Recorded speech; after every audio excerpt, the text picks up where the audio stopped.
Dan teman gue bilang dari runtuhan itu dia kayak ngelihat ada sesosok yang lewat.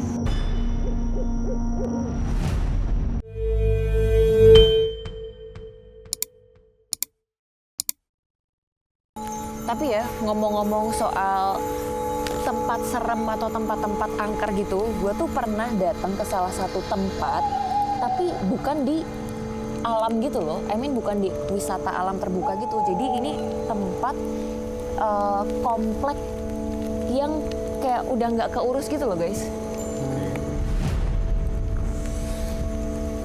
Ini nggak ada cerita yang lucu apa gitu? Ya elah, Elah. Jo. Lu dengerin aja dulu, kenapa sih? Iya. Nikmatin. Ya udah, gue mulai cerita ya. Gue duduk di sini boleh nggak, Sir? Biar bisa ngeliatin lu. Boleh. Oke? Boleh. Oke.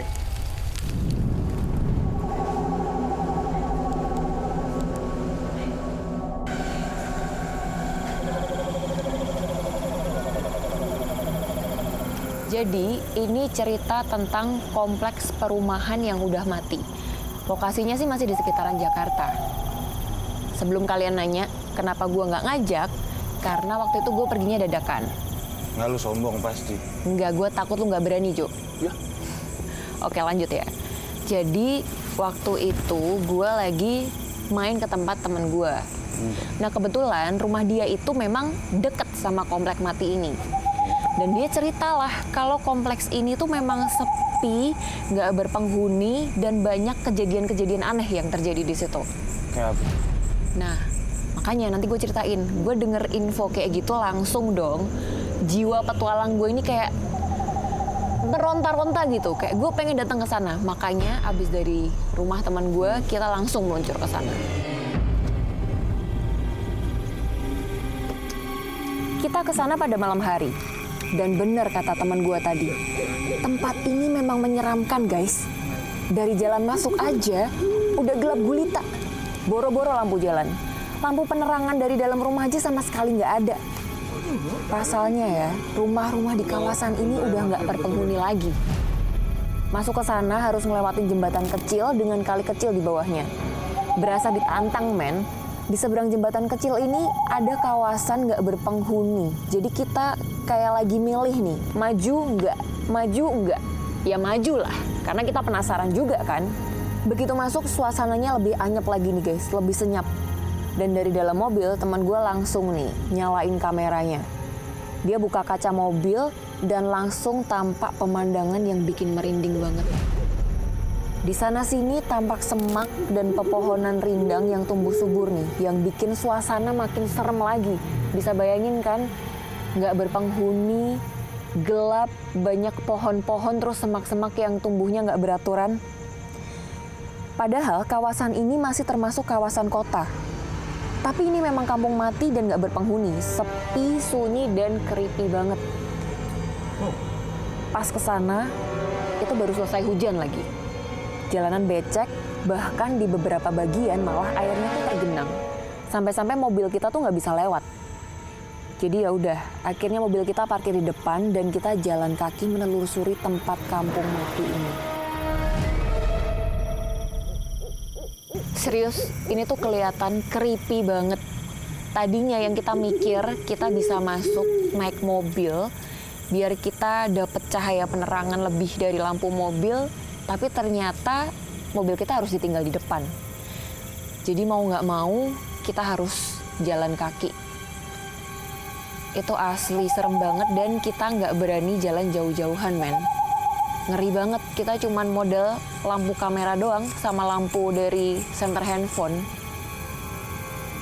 Terus kelihatan bangunan-bangunan udah tua yang kayak tinggal reruntuhan gitu. Bisa ngebayangin kan? Asli begitu masuk itu suasananya udah ngeri banget. Kayak di film-film horor.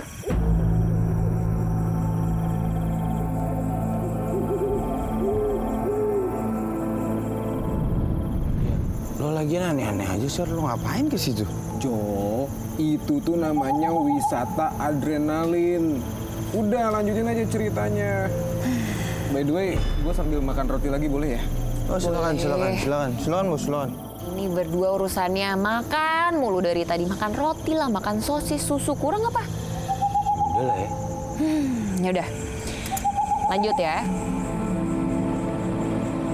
Sebenarnya kompleks ini punya sejarah dan kisah yang panjang. Dulu, tempat ini cukup ramai dan menarik perhatian warga sekitar Jakarta. Jadi pada tahun 1966 sampai 1967, tempat ini menjadi lokasi penampungan para pengungsi Vietnam. Para pengungsi itu kemudian meninggalkan kawasan ini. Sepeninggal para pengungsi, kompleks ini sempat kosong. Kemudian kompleks ini sempat dialihfungsikan menjadi rumah bagi para manula alias panti jompo, guys. Sejak saat itu nih, kompleks ini menjadi kompleks mati dan penuh misteri.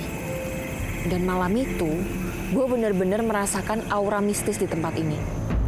Mungkin karena sugesti sih ya.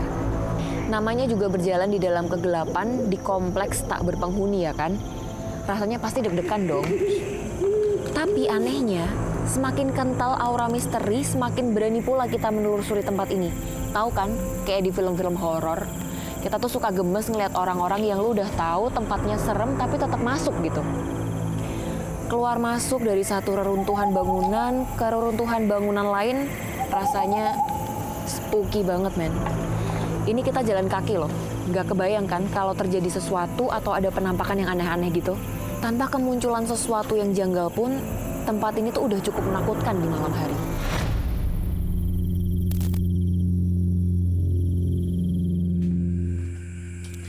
Gedung-gedungnya kosong, tapi rasanya kayak ada yang memperhatikan, ngerti gak sih? Kayak ada yang ngeliatin kita gitu dari dalam sana.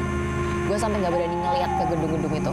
Gue takut aja nih kalau ngeliat ke sana tiba-tiba ada sosok apa gitu kan yang ngelambain tangan atau tiba-tiba muncul. Dan teman gue bilang dari runtuhan itu dia kayak ngeliat ada sesosok yang lewat.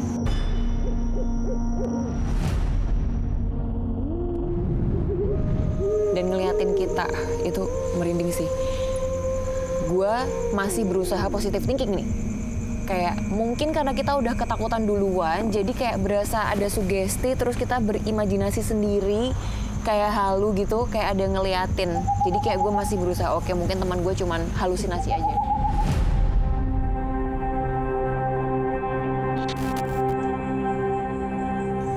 Suasana makin terasa mencekam. Kalau ingat cerita dari mulut ke mulut tentang tempat ini, serem men. Konon katanya di tempat ini sering muncul hewan berbahaya dari arah sungai. Gak kebayangkan kalau lagi penelusuran tahu-tahu ada yang nyerobot kaki. Tapi biasalah, tempat-tempat seperti ini memang kerap dikait-kaitkan dengan hal-hal di luar nalar. Jadi gue dan teman-teman lanjut aja. Semakin dalam, semakin serem sih rasanya. Cuman kita semakin jadi penasaran buat nge-explore tempat-tempat itu. Bahkan nih, kita nekat buat masuk ke beberapa gedung rumah-rumah yang udah bener-bener nggak karuan lagi bentuknya. Dan kita nggak berani jalan berjauhan ngelihat plafon yang udah kelihatan kayunya, dinding-dinding yang rapuh, terus pokoknya gelap banget. Dan kadang tuh ada suara-suara kayak serangga-serangga, tahu kan malam hari tuh kayak ada semacam burung-burung yang bunyi, itu makin bikin suasana makin creepy. Kita makin gak berani jalan berjauhan tuh, kita bener-bener berdekatan, tapi yang penting udahlah kita mikir kita maju aja, urusan nanti kita kabur belakangan deh, karena udah kepalang tanggung juga. Katanya sih ini spot paling angker di sini. Konon sering terlihat ada sesuatu yang aneh. Itu sih katanya, tapi malam itu gue nggak ngalamin apa-apa, cuma tembok, semak, dan pepohonan. Nggak tahu juga kalau ada yang diem-diem ngawasin kita. Tapi whatever lah, yang penting jiwa petualangan keramat gue udah bisa terpuaskan malam itu. Setelah semua disisir, akhirnya kita balik dengan tenang, guys. Sir, minta tolong.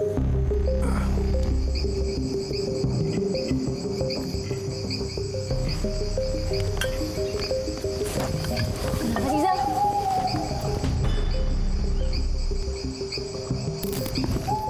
Aduh, apaan sih, Jo? Orang gak ada apa-apa juga. Takut. Ih, apaan sih? Ya itu apaan sih, Jel lah? Ini juga, apaan sih? Udah. Jel. Aduh.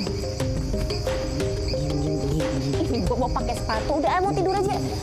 Paling lu dikerjain doang sama si Rizal. Tidur. Udah malam. Udah ikut ah.